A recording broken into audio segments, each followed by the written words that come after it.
So talk to us a little bit, exactly how do you meditate? Like, what is scriptural, biblical meditation? Where does the Bible say about it? And how do we actually do it? Well, God commanded Joshua to meditate. He said, do not let this book of the law depart from your mouth. Meditate on it day and night. And then, whatever you do will be successful and prosperous.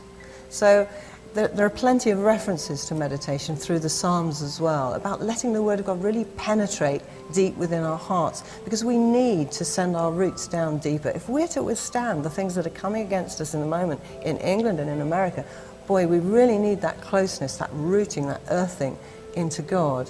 And this is one of the ways we can do it, and it's a very scriptural way. In fact, we're told in Scripture to meditate on God's laws, on His love, on His promises, on His mighty deeds. These are all things that build us up and make us strong as spiritual soldiers.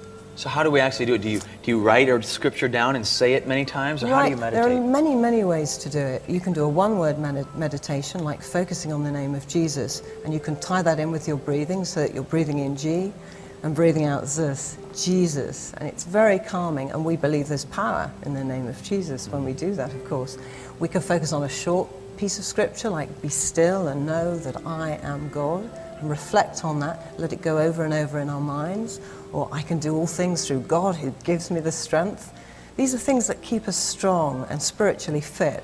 Or we can enter a whole passage of scripture. We could take something like the prodigal son and become one of the characters in that, and see how Jesus talks to us when we enter that, like a Hollywood movie. We let the movie run and we become one of those characters and imagine what we see, what we feel, what we hear.